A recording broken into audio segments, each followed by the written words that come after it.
Selfish sister scheduled her baby shower. On my wedding day, expecting support, but karma struck as family chose my wedding over hers.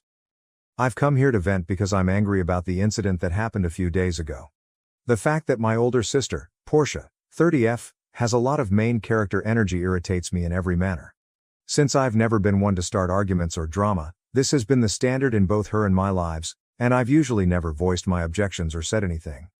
But when she chose to throw her fourth child's baby shower on the same day as my wedding, it all came to a head. Naturally, I was devastated to learn of it just a few days prior to the wedding. I knew this small coincidence, as she described it, was intentional on her part because I had forced my family to RSVP to the wedding date months in advance. All it did was make me want to tear out her hair or mine. Since my family has always done things that way, I had a persistent suspicion that they would choose to attend her baby shower rather than my wedding. For as long as I can remember, she has always been the golden child, and I have always been the afterthought. I had hoped that this day would be about me, but I knew she was going to steal even this day from me because of her baby shower. I don't have the finest relationship with Portia, 25F. I would largely blame Portia's attitude and haughtiness, but I would also credit my parents' upbringing. In school, Portia was an overachiever. She participated in sports, excelled academically, and was well liked by her peers and instructors. Her parents were quite proud of her. That being said, I was only mediocre. Academically, I wasn't very good, but I wasn't awful either. My parents said that I had no relevant hobbies, and the fact that I attended the same school as my sister only made this worse.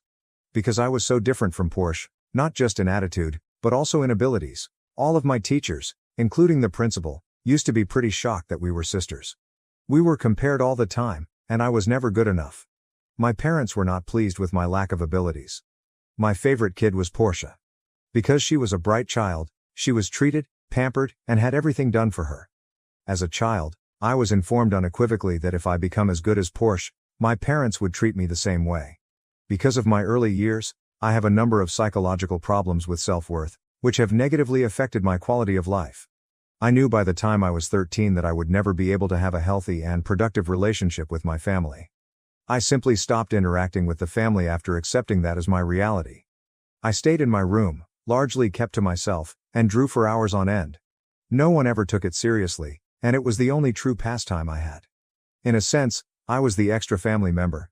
Always an afterthought, never left alone, and always viewed with disdain or disdain because I was not good enough for my parents. Because I was too preoccupied scribbling to work hard and be a source of pride for the family like my sister, my mother even tore one of my sketch pads, calling me a scribbler. At that moment, I realized that no matter what I accomplished, they would only regard me as a smaller version of Portia and that I would never be able to compete with her, even if I tried, and I didn't want to. I simply ceased communicating with them as much as possible. Portia changed when she went off to college when I was 13. She had changed from being the good girl our parents had brought up. Without a doubt, she continued to do well, but she wasted money like crazy, refused to return home, and never answered their calls. My parents, I suppose, were affected by all of this and felt secluded and alone. After being parents to a single child for 18 years, the child suddenly showed little interest in them. That's when they started looking at me. They made an effort to bond with me and become closer, but I didn't want anything to do with it. I had been accustomed to being alone myself, so all of this attention only made me feel anxious. My parents wanted to play happy families, so I wasn't going to change the long period it had taken me to learn how to live alone. This infuriated them, and my situation worsened. They were always insulting me or yelling at me, and I could no longer stand it. Before attending college, I somehow made it through the following several years. Since then, I haven't had much communication with them. I can say that all of that doodling paid off because I have a degree in animation. I'm doing well for myself and got a decent job right out of college. I feel even more smug about the whole situation because this is not what anyone, especially my sister and parents, anticipated of me. Over the past 2 to 3 years, they have made numerous attempts to contact me in an attempt to become closer to me and other such things, but I have consistently graciously turned them down. I am more than content with the small family I have created for myself and no longer feel the need for them in my life. I reside with our adorable dog, Emma, and my fiancé, Edward, 29 months. I don't want them to interfere with my wonderful life, friends, or social circle. Before I started working, Portia got married a few years ago. I was obviously not invited. This is also one of the reasons I don't think their efforts to get back in touch are very sincere. When I was just a student, they didn't give a damn about me, But now that I'm successful, they're trying to be family and make amends. I am not one to be duped by their evil mask, and I can see right through it. I suspect that they are merely trying to reconnect with me in order to take advantage of me. She got pregnant immediately after graduating from college, had a shotgun wedding, and has never received a dime since because Porsche doesn't work. The family had always assumed that since she was the smart one, she would be the one making the money and that I would fail. They are attempting to patch things up so that I can be their cash cow now that there is no chance of her giving them any money. Since the day I was born, my parents have been like this. My extended family has improved significantly. Throughout my childhood, my Aunt Rachel, who has constantly criticized my parents for their partiality, was like a mother figure to me. Naturally, these accusations were strongly refuted, but over time, the entire extended family learned the truth. They have encouraged me to maintain minimal communication, and no one has put much pressure on me to mend fences with my relatives. Up until around 3 months ago, my mother experienced a pretty significant health crisis. The diagnosis was difficult, and she spent weeks in the hospital. Since then, her quality of life has suffered greatly, and the doctors have stated that it will take a long time for her to get back to her previous state, if she ever does. My aunt claims that this served as a wake-up call for my mother. She cried for me, her baby, the whole time she was in the hospital. Since we had little to no communication for a few years, I wasn't informed about her health problems right away. However, a week after the incident, my aunt called to inform me that my mother was very ill and had come to the understanding that she had not treated me well. My mother has been crying non-stop since that day, pleading with me to contact her again because she knows she will die soon and doesn't want that to happen before I give her another chance to be a decent mother. I had struggled with this because I knew in my heart that my mother's desire to make amends stemmed solely from her need to avoid taking the blame for mistreating her own kid. It had less to do with me and more to do with her remorse. However, I was also aware that I would regret not speaking with her or at the very least getting in touch with her again. So, after giving it some serious thinking and receiving a lot of encouragement from my aunt and my fiancé, I made the decision to try it again and contact her. For us, it was emotional. She shed many tears and apologized profusely, but I simply told her to forget it and that I no longer wanted to discuss or interact with her about it. My father and I didn't speak for more than a few words since he wanted to be polite and is too proud to own his mistakes. During this brief reunion, Porsche was not present, and I later learned that this was at our mother's wish. During our conversation, Mom had strongly disputed Porsche's presence, and I've heard she was really upset about it, but she was unable to stop it. And now for the real thing. After the first few meetings, I must admit that I did not have much time for my mother because I was so busy with all of my wedding preparations. I could have, but I also wanted some leisure and was too stressed out from the heavy workload. Even after our alleged reconciliation, my parents were angry that I had not included them in the wedding planning process or assigned them any of the customary responsibilities that the bride's parents are expected to fulfill. Even though my mother was unhappy about the whole thing, she decided to ignore it, which is when I started to think that perhaps she was truly sorry. In contrast, my father was furious that he would not be the one to accompany me down the aisle. He even gave me a call to let me know that I was making him look like a bad father in front of everyone, so he was thinking of skipping the wedding. I informed him that nothing had returned to normal, particularly between us, even after everything had. He was also allowed to do anything he chose, which included not going, if he thought this was too offensive. That immediately silenced him, and he remained silent thereafter. I didn't communicate with her at all during this period regarding Porsche. She indicated that she would be attending, and I had just sent out the invitations. I reasoned that there was nothing else to discuss with her. But I was going to have a big surprise. My cousin Lena called me in a panic 2 weeks prior to my wedding. She told me that she was speaking with Porsche, and that Porsche had asked her to attend her baby shower in the same city, on the same day as my wedding, at a location she had reserved an hour away. It seems that she was phoning folks to the baby shower without really sending out invitations because she was afraid I might hear about it. Lena said that she was positive and that some other family members had already received the invitation when I asked her whether she was certain about it and if she might have been wrong. Additionally, she was allegedly making a big deal out of it, claiming that she wanted everyone to come because this was her and her husband's last child and that it mattered even more to her. I was incensed when I learned. I questioned her whether this was real over the phone right away. She claimed that she believed it was the greatest way to incorporate our enjoyment because she knew she wouldn't be able to bring the whole family together until after my wedding. I should be happy that her baby gets to celebrate and attend my wedding in spirit, she stated. Since she did it on my wedding day, not even a day before or after, I told her that she was insane and a spiteful witch. I also reminded her that she should have inquired or notified me if she truly had good intentions. Just 2 days before my wedding, I was learning about it from someone else, which revealed to me what she was planning to do and how insane she was. She informed me that she was free to celebrate her baby whenever she pleased, that I had no right to call her names, and that I had no control over the date or what other people chose to do. She asserted that I had no authority to prevent guests from attending her baby's shower or traveling to my wedding if they so desired. I hate to confess it, but I had a full-blown mental breakdown and was completely at a loss for words. I simply couldn't handle the facts and was inconsolable. Even though he was angry, Edward, who was with me, knew just what to say. We made the decision that everyone we had invited would receive a note. We made an effort to appear as kind as we could, and the message said something like how we discovered that the dates had conflicted. Although we were pleased for Porsche, we were aware that some of our guests would have to choose between going to the baby shower and the wedding. Additionally, we informed them that we were not in the mood for any more drama with only 2 weeks left until the wedding and asked them to confirm their attendance with my maid of honor. The wedding is where I would see them. I instructed my maid of honor to record everyone who confirmed their attendance so that we could modify the catering and other arrangements appropriately. We would simply go to the courts and be married if everyone decided to come to the baby shower. Although it may seem like an exaggeration, I was certain that most people would prefer to attend her baby shower over my wedding because I had been ignored my entire childhood. I'm happy I was shown to be mistaken. I asked Zara, my maid of honor, 2 days prior to my wedding, if anyone had confirmed what the current situation was. She simply assured me that everything was under control and that I shouldn't worry about it. I still didn't know how many people had left me for Portia, so her response was not at all reassuring. She simply told me to relax and that she would handle everything. I was shocked to see nearly every member of my family who I had invited on the wedding day, with the exception of Portia, of course, my father, who I had presumed, and my paternal aunt and her family. My mother, who is not the kind to do things without my father, was one of the people who made it, which surprised me greatly. The actual wedding proceeded according to plan, and I must admit that I was relieved my father wasn't attending. He would have created needless drama and pouted the entire time. I was therefore rather relieved that he was not there. Portia, however, was unable to tolerate this affront against her, especially since she was not accustomed to it. I noticed Dad and Portia arriving at the location as my ceremony was nearing to a conclusion and everyone was leaving for lunch.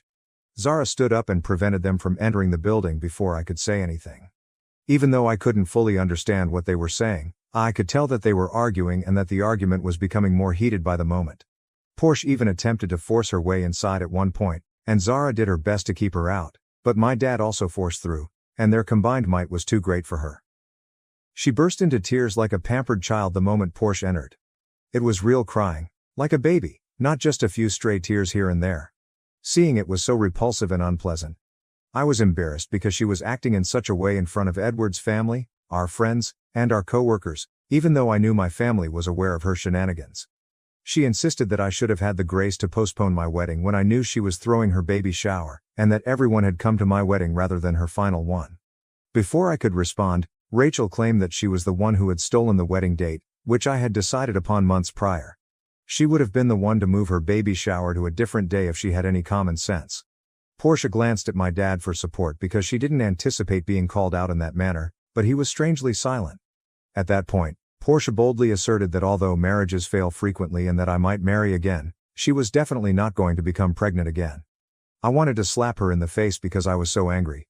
At the time, I was shocked that she had the audacity to imply that my marriage might fail on my wedding day. By that point, I'd had enough and told her to leave the stadium immediately. I also informed her that she already had 3 children and that, given everything she has done since leaving college and spending all of Dad's money, there was no assurance she wouldn't continue to pop out. I interrupted her as she began to yell, telling her that she was a terrible person who only ever considered herself. I told her that I felt bad for her children since they had such a bad mother. She quickly stopped talking after that and began crying once more, but I couldn't stand it. She was physically hauled out of the venue by Zara and another friend of mine. She had destroyed my day, and by the time it was all over, I was crying and shivering. Nearly everyone ended their lunch early and left because of the uncomfortable environment. The thing that wounded me the most was that my mother never spoke up for me or informed me of Portia's plans during all of this time. Therefore, in my opinion, her reconciliation was a phony and an act because, even though she had the opportunity, she still failed to treat me fairly. Edward pulled me close and assured me that it wasn't my fault at all and that I would eventually hit my breaking point. I sobbed, hugged him, and apologized for spoiling the day after everyone had left.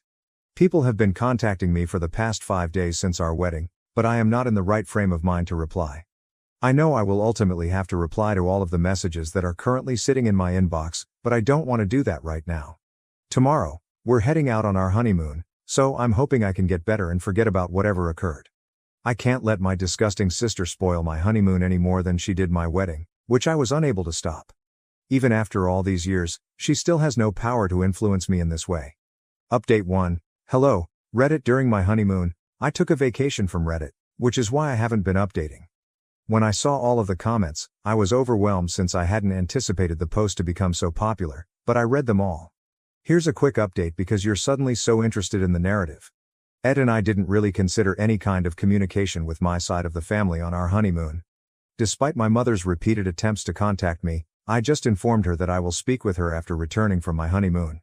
Since then, she has called to apologize for not standing up for me at the wedding and to express her remorse, saying she wants to meet with me. She knew about the baby shower but chose not to tell me, so I explained that this was about more than simply the wedding. She said she hoped people would attend my wedding over the baby shower anyhow and didn't want me to be sad. I informed her that she had once again demonstrated her unreliability, particularly with regard to my sentiments and emotions, and that her presumptions did not justify what she had done to me. She apologized again, but I urged her to stop contacting me and that I needed some time apart from her.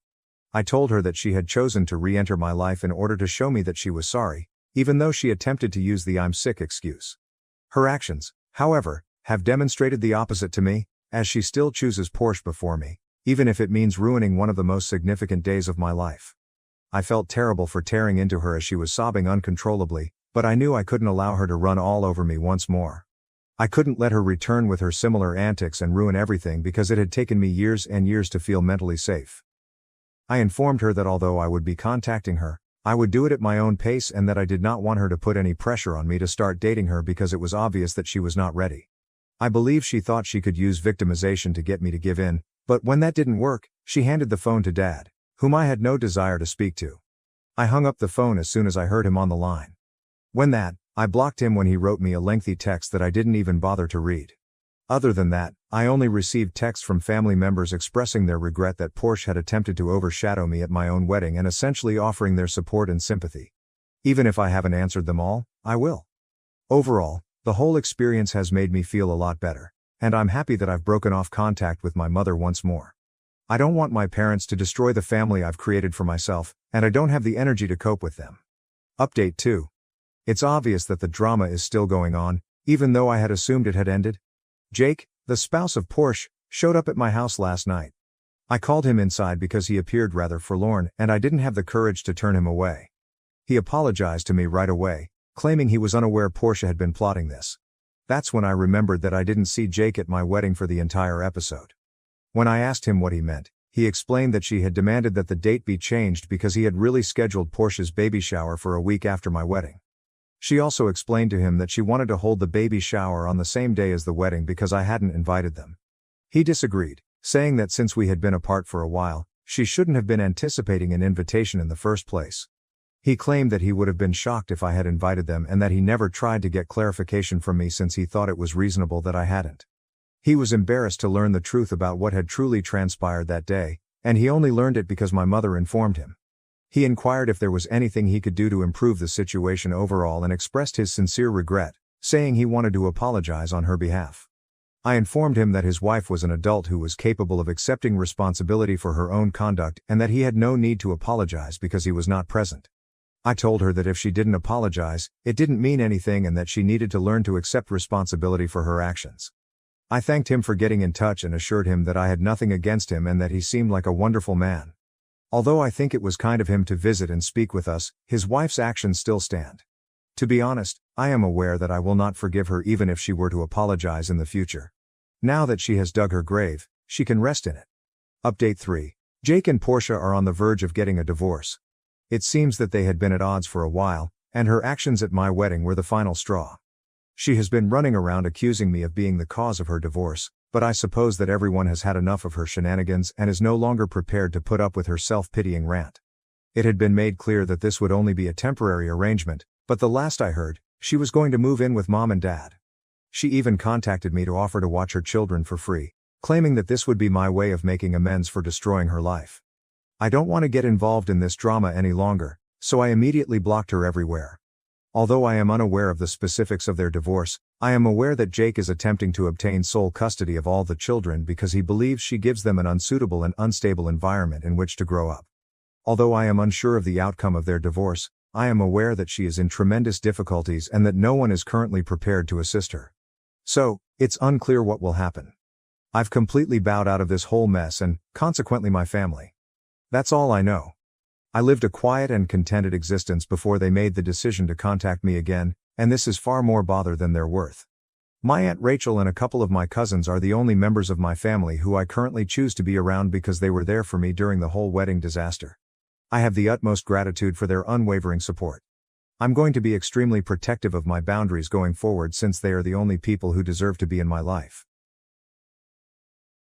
Thank you for watching. If you haven't subscribed yet, please do so and hit the notification bell to stay updated with more shocking real-life stories happening around you.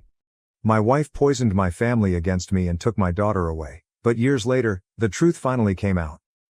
This is a story I never imagined I'd tell publicly, but after all that has happened, I need to get it off my chest. The previous several weeks have been nothing short of a roller coaster. Maybe someone out there can help me figure out if I'm really the terrible guy in all of this. I, 48 million, have experienced a tornado of emotions and experiences over the last decade, and it has all come to a climax in unexpected ways. It all began many years ago, when I married Laura, the mother of my daughter Emily. Laura and I were high school sweethearts, and at first, our bond appeared impenetrable. We were young, full of dreams, and eager to face the world together. But life has a way of tearing apart even the strongest relationships, and it wasn't long before the flaws in our relationship began to appear. Laura came from a wealthy family, accustomed to a life of luxury, whilst I grew up in a more modest home. Despite our disagreements, I loved her profoundly and did my best to provide for her in the way she was accustomed to. But no matter how hard I tried, it wasn't enough. The stress of attempting to meet Laura's expectations weighed heavily on me, and our marriage began to falter. Our relationship deteriorated, and we argued more frequently. I observed Laura appeared detached, as if her mind was elsewhere. I attempted to reach out to figure out what was wrong, but she continually dismissed me, stating that everything was okay. Only later, during the divorce proceedings, did I uncover the tragic reality. Laura had been unfaithful to me several times during our marriage. The revelation struck me like a ton of bricks. All those evenings I worked late to support our family, all the sacrifices I made to keep our marriage afloat, and she had been betraying me the entire time. Despite the grief and betrayal, my first priority was Emily, our daughter. She was just 11 years old at the time, and I wanted to do everything I could to be there for her. But that hope was dashed during the divorce settlement. Laura was determined to portray me as the villain in our story. She accused me of being emotionally distant and inattentive, and even hinted at possible abuse, all of which were false. But Laura was convincing, and she was able to turn my entire family against me, including my parents and siblings. They all believed her narrative and assumed that I had done something dreadful to push her to adultery. It seemed like I was stranded on an island, with no one willing to listen to me. The courtroom battle was ugly, and despite my best efforts, the judge sided with Laura. She was given full custody of Emily, while I was granted limited visitation rights. Laura destroyed even those few opportunities to visit my baby. She frequently forgot about scheduled visits, claiming Emily was unwell or had other commitments. I would volunteer to drive Emily to school or assist her with assignments, but Laura refused to let me play any significant role in her life. My family, who had always been close to Emily, supported Laura and helped her keep my daughter away from me. They were determined to remove me from Emily's life, and I was powerless to stop them. The years that followed were among the most agonizing of my life. It began subtly at first. Emily would be hesitant to visit me, preferring to stay with her mother. Even though it stung, I attempted to understand. After all, children frequently prefer one parent over the other, correct? However, it soon became evident that something more sinister was at work. Emily would come to our appointments with a laundry list of complaints, things I allegedly did or said that depicted me as the evil guy. I was perplexed since none of it was accurate. When I tried to talk to Laura about it, she dismissed my concerns or twisted the conversation to make it appear as if I was crazy or exaggerating. I tried for years to establish a relationship with Emily, but it got increasingly impossible. Phone calls remained unanswered, letters were returned unopened, and my attempts to visit her were met with animosity from Laura and my family. They all seemed intent on erasing me from Emily's life. The worst thing happened when Emily was around 13. She said bluntly that she didn't want to see me anymore. She spoke it with coldness, as if I meant nothing to her. I was devastated. I knew Laura had been telling Emily lies, but I didn't have the heart to drag her through a messy court battle. After all, she wanted to stay with her mother, and separating her from her mother would only exacerbate the situation. I didn't want to be the source of further trouble in her life, so I reluctantly decided to pull back. It was one of the most difficult decisions I'd ever made. I hoped that one day she'd grasp the truth and return to me, but that didn't happen for a long time. Years later, I gradually but steadily moved past that horrific moment in my life. I met Megan, and there was an instant connection between us. Because of my previous experiences, we took our time getting to know each other before getting married. Megan had 2 children of her own, so the majority of my time was spent with them, and we established a life together. While I adored my new family, there was always a part of me that wondered about Emily. How was she doing? What had she become? I contacted Laura several times over the years to inquire about Emily, but she never replied. I tried to convince myself that Emily was better off without me, but I couldn't get rid of the sense that I had abandoned her. Then, unexpectedly, Emily contacted me. She was 20 years old now, and her message was brief and straightforward. She wanted to meet and chat. She stated she needed to know more about our family, including why I wasn't there for her. My heart skipped a beat as I read her message. The prospect of seeing her after all this time made me nervous, but I was not going to pass up the opportunity to see my kid. I was scared but excited. Perhaps this was the moment I had been waiting for all these years. We planned to meet in a quiet cafe. I was nervous as I waited for her to arrive. When she eventually walked in, I barely recognized her. She had matured into a beautiful young woman, but the wrath and sadness in her eyes were undeniable. She had clearly been carrying a lot of anguish for quite some time. We sat across from each other, and the tension was evident. Emily didn't spend time getting to the subject. She needed answers. Answers I knew would be difficult to hear. I took a big breath and started telling her the truth. I did not hold back. I told her everything.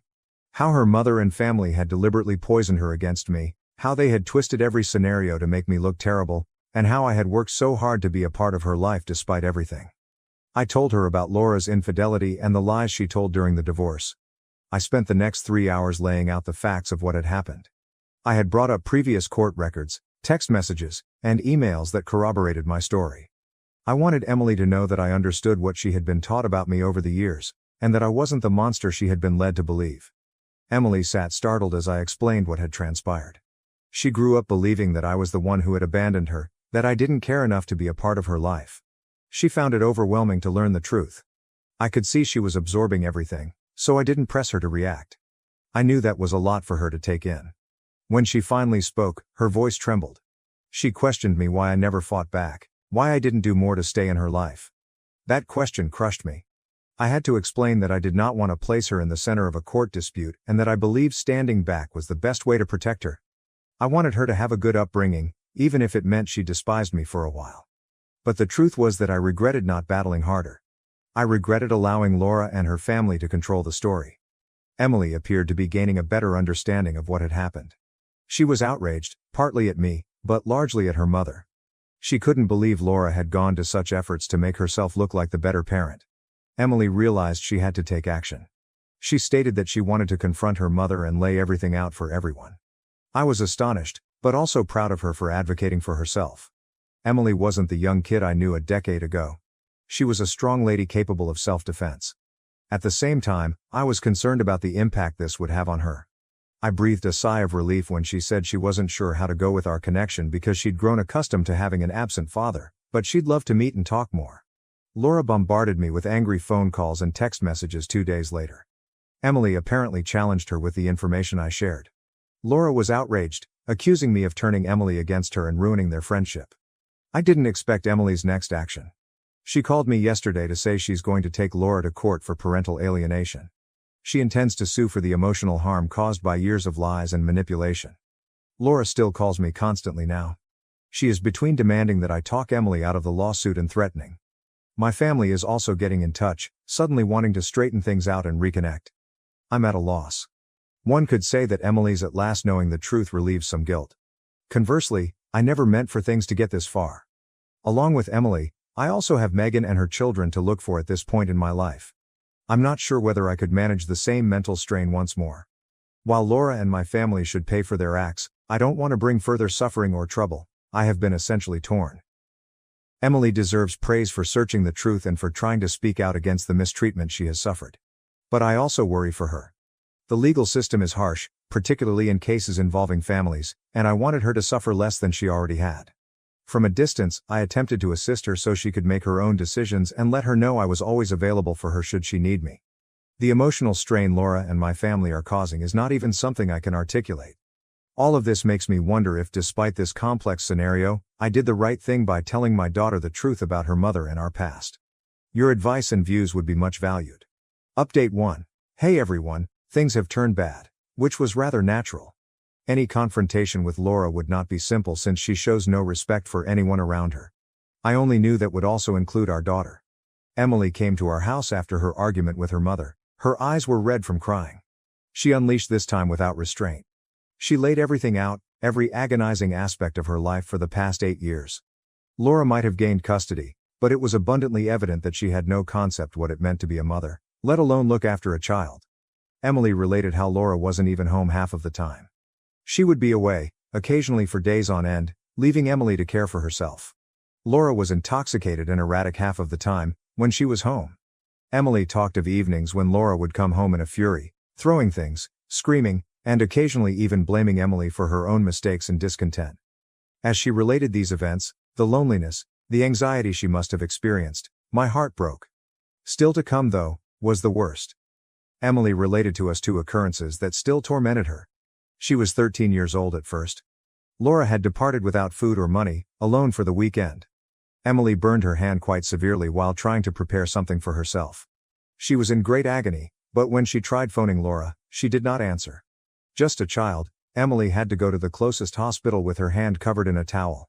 Alone, terrified, in pain, she waited hours in the ER before a nurse at last spotted her and attended to her.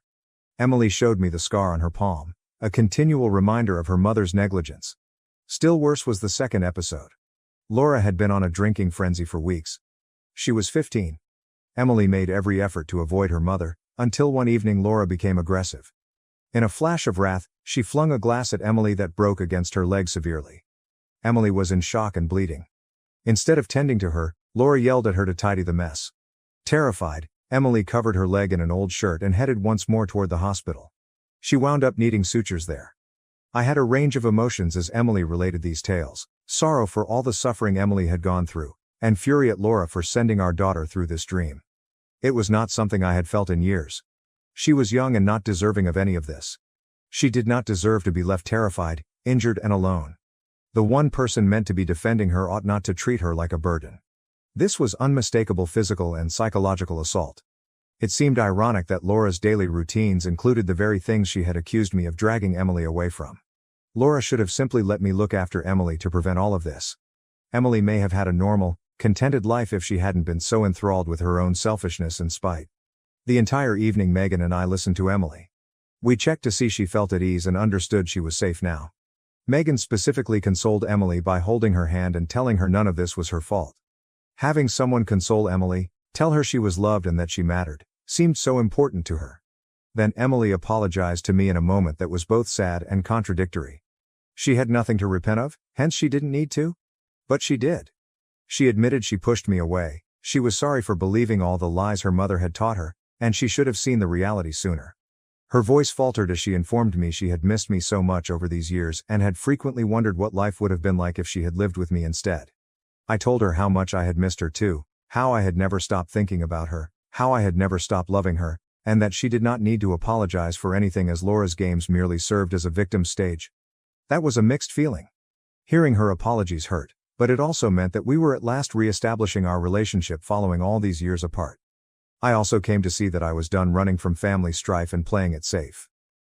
Though it meant facing legal conflict with my ex-wife, my daughter's well-being was at risk and I was determined to receive the apology and reparations she deserved. After a restless night of consoling and chatting, Emily and I hatched a strategy early the next morning. We were going to face my family about everything. Every lie, every act of neglect, everything Emily had gone through. I was done with them acting as though they were the ideal family while Laura had helped Emily to ruin her early years. The medical records, text messages, and even some old Laura voicemails Emily had preserved provided the evidence we needed. It was time to tell them just exactly what their complicity had cost. It was time to reveal the truth. Emily seemed anxious, but I could also detect a resolution in her eyes not previously seen. I was going to be right there beside her. She was ready to meet them and defend herself. At last, we would be getting the justice we both deserved, and I knew that whatever happened would be shared by us. Whatever transpires, you folks will be the first to know. It means a lot to have you understand my circumstances and provide constructive remarks. This is absolutely not the end, hence I will come returning with updates.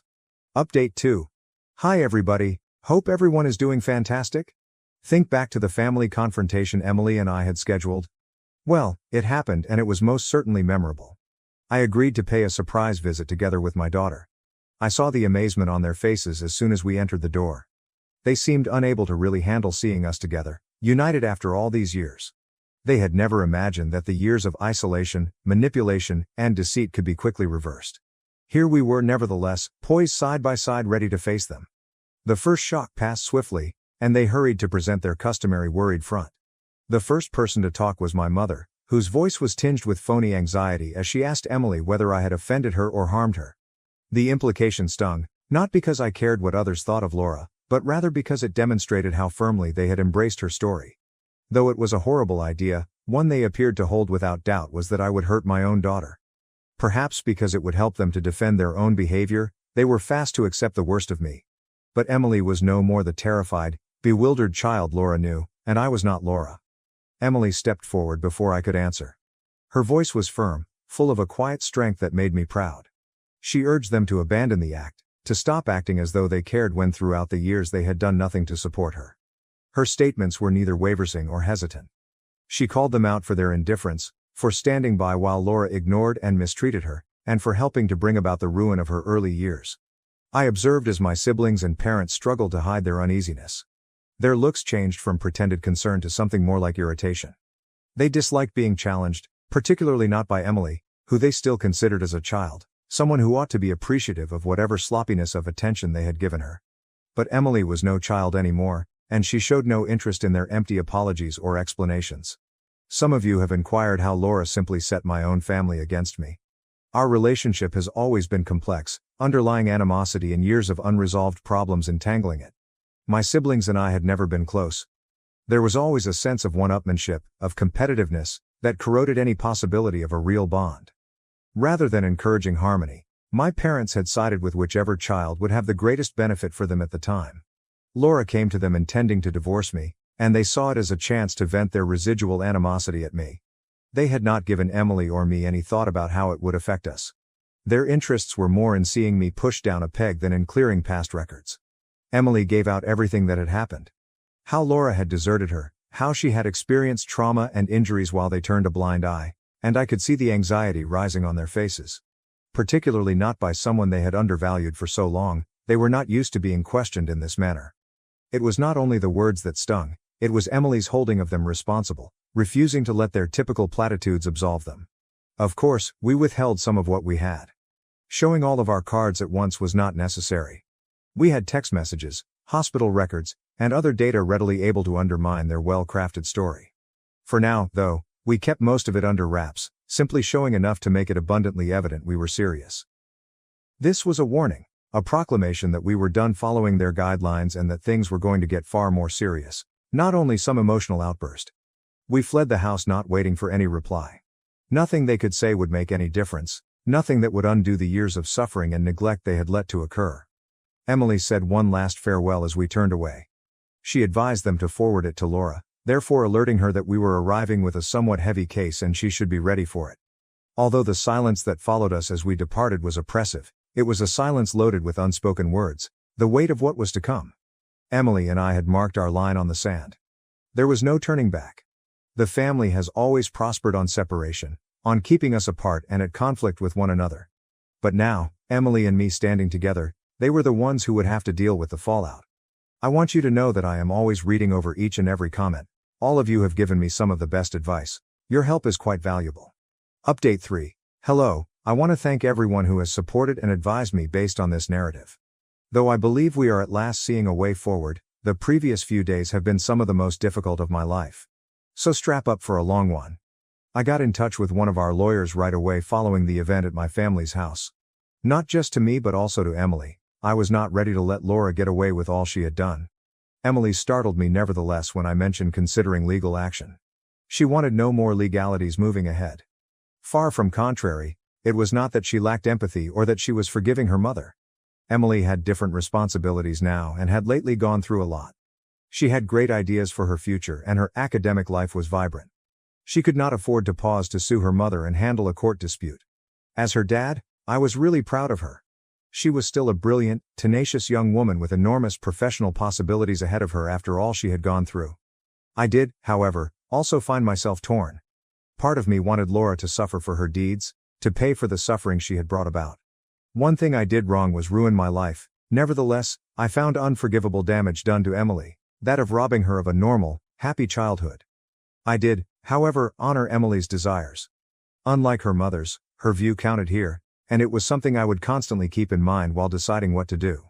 Another thing occurred when we were negotiating all of this. 2 days later, Laura's neighbor walked up to our door bearing an envelope. The neighbor said Laura had asked her to bring the mail to us as she was temporarily leaving town.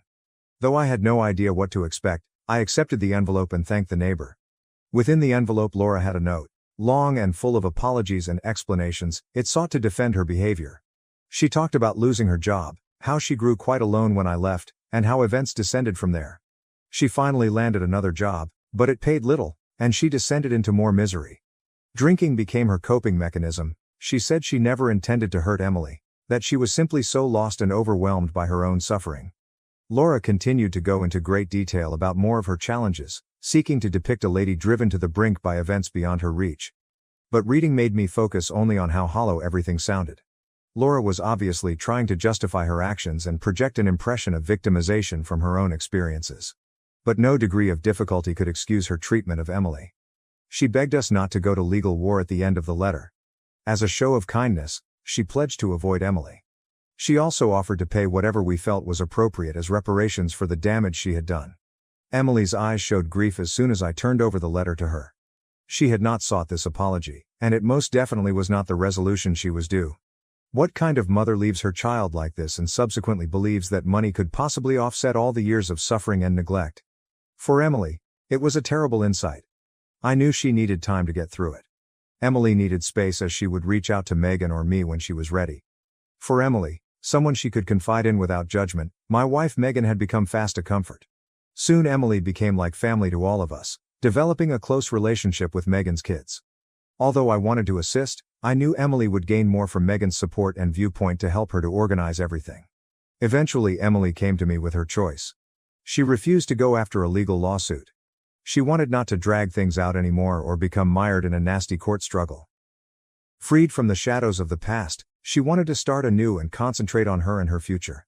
Emily was ready to go on, and I knew this was the right decision even if I wanted justice for her. She had lived under the weight of her mother's errors for sufficient time. She was ready to live her life on her terms. Emily's choice sent us into a fresh chapter. She began concentrating more on her academics, directing her efforts toward her objectives and dreams. As Megan negotiated this new stage of her life, Megan and I kept helping her in all possible respects, providing direction and encouragement. Regarding myself, this seems like a dream. Things cannot have concluded on a better note. I have 3 children and an incredible wife at my side. Though the trip had been protracted and agonizing, at last we had returned to one another.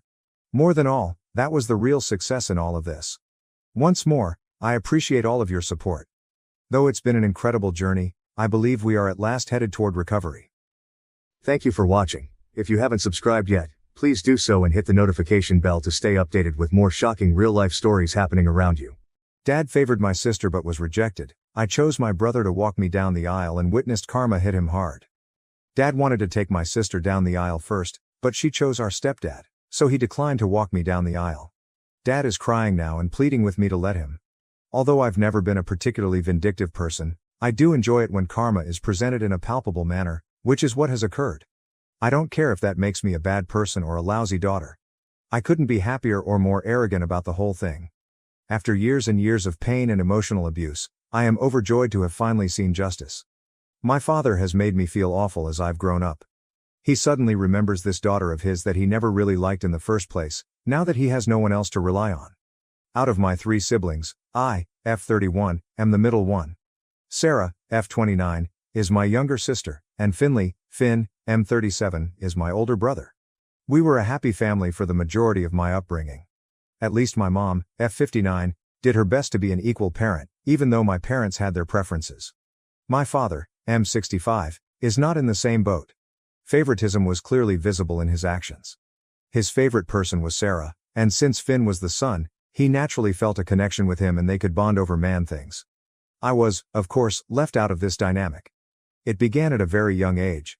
I've always had the impression that my father didn't think highly of me.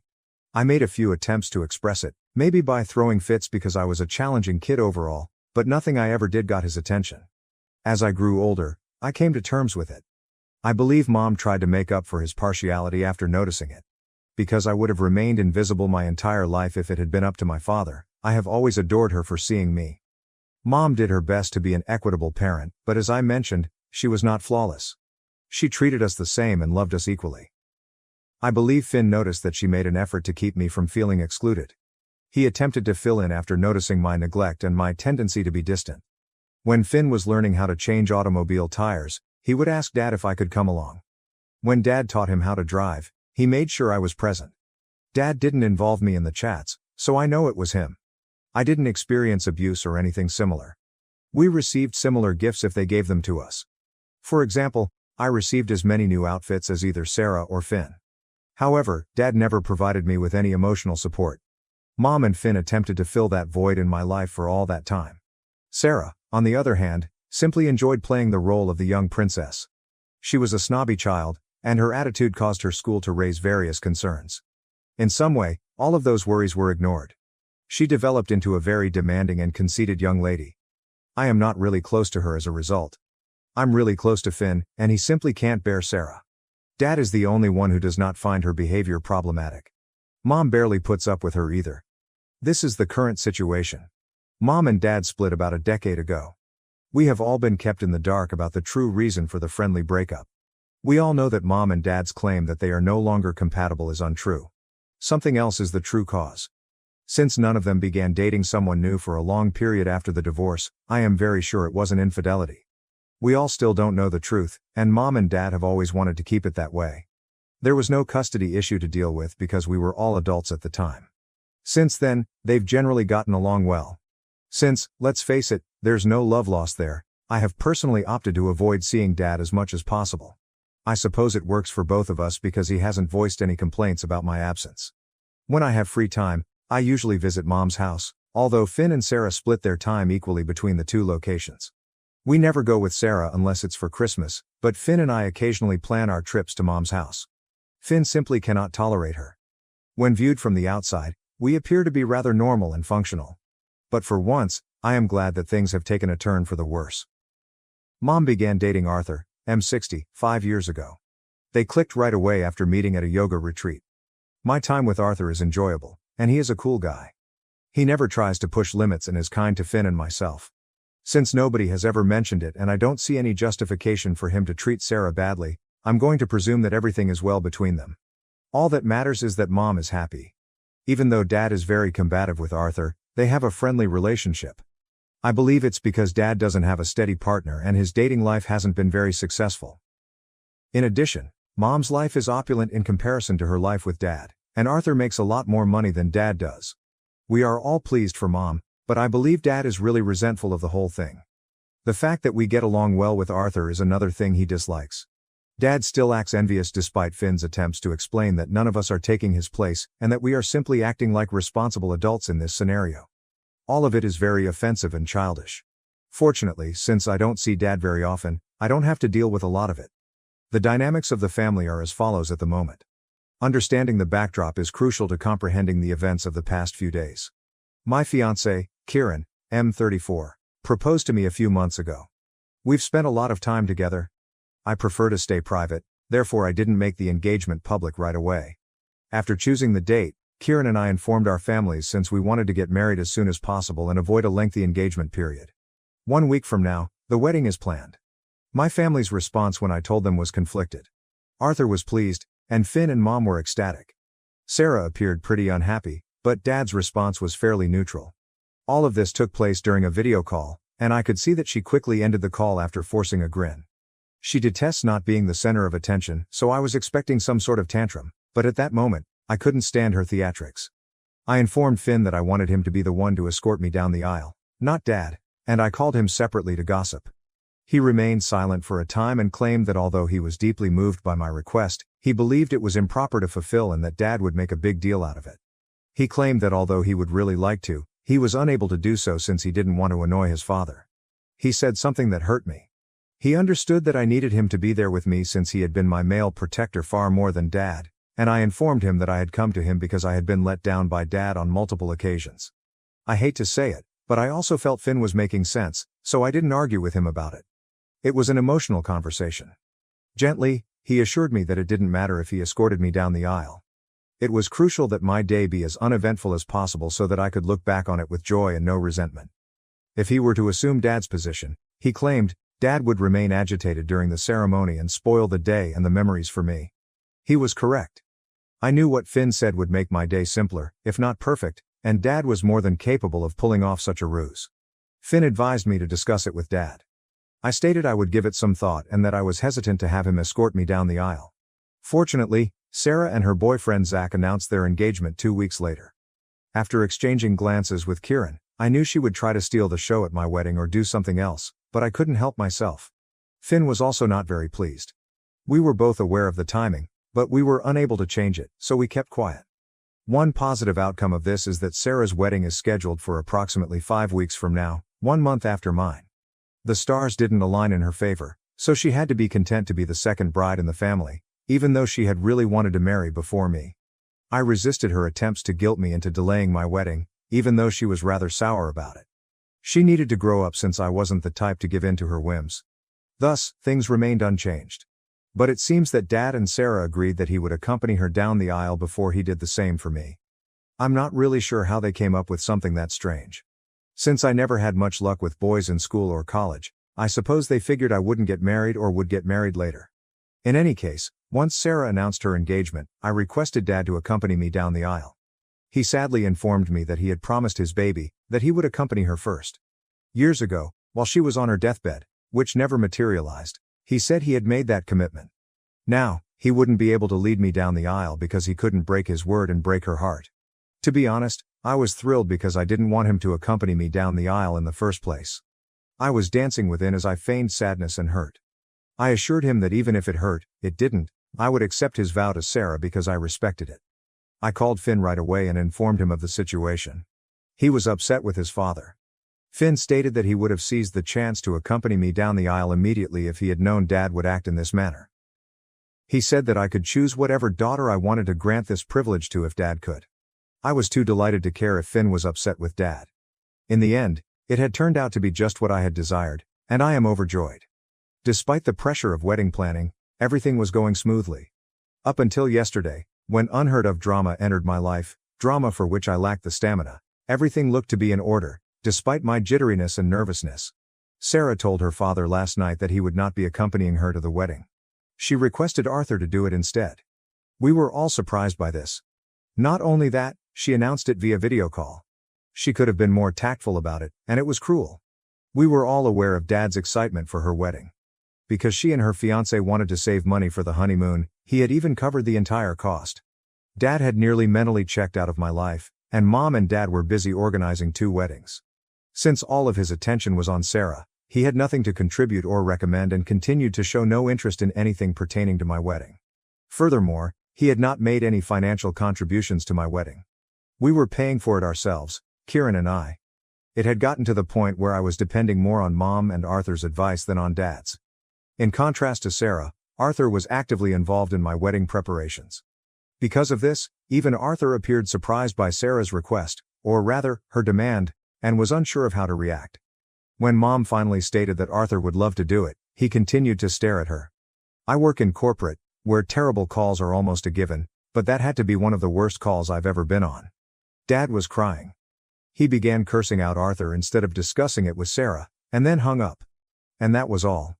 I didn't ask Dad how he was feeling, but I'm sure the others did. I quickly hung up the phone since I had too many other things to think about. Besides, this wasn't my problem. He didn't want to renege on the commitment he had made to Sarah. It was between them if she broke it. I didn't want or intend to step in. They were able to resolve it among themselves. I wasn't interested in becoming involved in trivial family matters at this time. I had no idea that it would soon cause me great annoyance. A few hours after his little princess dealt him a heartbreaking blow, Dad called me last night in tears. On the phone, he was crying and telling me that he would love to walk me down the aisle now and that he was foolish for turning down my offer. I was shocked by what I heard. It was astonishing how entitled they were. Although I was sorry for what had transpired, I gently explained to him that it was between him and Sarah. It had no bearing whatsoever on my wedding plans. I informed him that this had been decided months prior and that Finn was escorting me down the aisle. I also informed him that I was unable to make a last-minute modification. He promised to speak with Finn, saying that I didn't need to be concerned about Finn's disagreement because Finn was merely a placeholder for him. I explained to him that I didn't want to hurt Finn, not that he agreed. Dad didn't need to know that I didn't want him to be my father in the first place. I informed Dad that no swap was taking place, despite his insistence that he speak with Finn and make amends. The final step was for Finn to lead me down the aisle. He believed I was resisting because Finn wouldn't resign, and he was living in total denial. He was sure he could persuade Finn not to do it. After hanging up, I called Finn right away to let him know what was happening. It would be an understatement to say that Finn was furious. I informed him that I had always wanted him to be the one to reveal my identity when he asked what I wanted. Only at his encouragement did I ask Dad in the first place, and he was the first person I had asked.